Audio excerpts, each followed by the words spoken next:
Kalian tahu nggak? Di Sumatera Selatan ya, khususnya di kota Palembang, saat ini tengah berlangsung program vaksinasi DBD ya, di mana targetnya adalah ribuan anak-anak SD yang tersebar di sekitar 40 sekolah ya.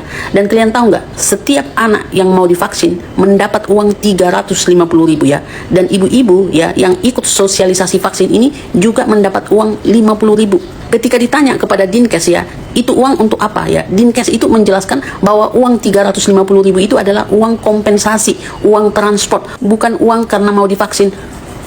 Apa bedanya, Bambang? Dan kalian tahu uang itu dari mana asalnya? Dari perusahaan farmasi yang membuat vaksin tersebut. Jadi, program vaksinasi ini merupakan kerjasama antara pemerintah, kampus seperti Universitas Sriwijaya, dengan perusahaan pembuat vaksin tersebut. Jadi, ini bukan program uji coba ilegal, kata mereka ya. Tapi, kok ada kalimat akan ada pemantauan sampai beberapa tahun ke depan.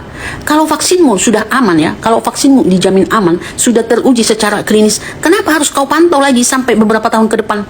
Udah gila ya kalian ya. Sampai kampus juga ikut bekerja sama untuk mencucuk anak-anak. Ini yang disasar itu anak-anak loh, anak-anak SD. Jadi ada dua vaksin ya, yang paling sering digunakan di seluruh dunia ya, vaksin DBD ya. Sebenarnya ada beberapa, tapi yang dua ini yang lebih sering digunakan. Yang pertama itu adalah vaksin Dengvasia ya. Ini dibuat oleh perusahaan farmasi Sanofi Pasteur ya, sudah digunakan sejak tahun 2015. Nah, vaksin Dengvasia ini hanya direkomendasikan kepada orang yang sudah pernah kena DBD ya. Kalau diberikan kepada orang yang belum pernah kena DBD, maka justru bisa meningkatkan resiko gejala berat ya. Fokus dulu kalian ke kalimat ini ya. Kalau diberikan kepada orang yang belum pernah kena DBD, justru meningkatkan gejala berat ya. Artinya kalau ada seseorang yang belum pernah kena DBD terus diberikan vaksin Dengvasia ini, kalau dia nanti kena DBD, maka sakitnya itu makin parah coy. Artinya apa ya? Kalau ada vaksin seperti ini yang justru meningkatkan resiko gejala lebih berat, artinya tidak tertutup kemungkinan ada vaksin lain yang juga seperti itu ya kan. Ketika diberikan kepada orang yang belum pernah kena, maka sakitnya justru lebih parah coy.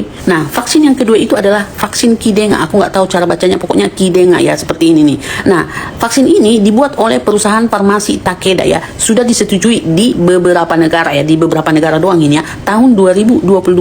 Nah, vaksin Qdenga ini katanya bisa diberikan kepada orang yang belum pernah kena DBD ya. Dan inilah vaksin yang diberikan kepada anak-anak SD di kota Palembang saat ini. Dan perusahaan Takeda inilah yang memberi uang ya, 350.000 kepada setiap anak yang sudah divaksin.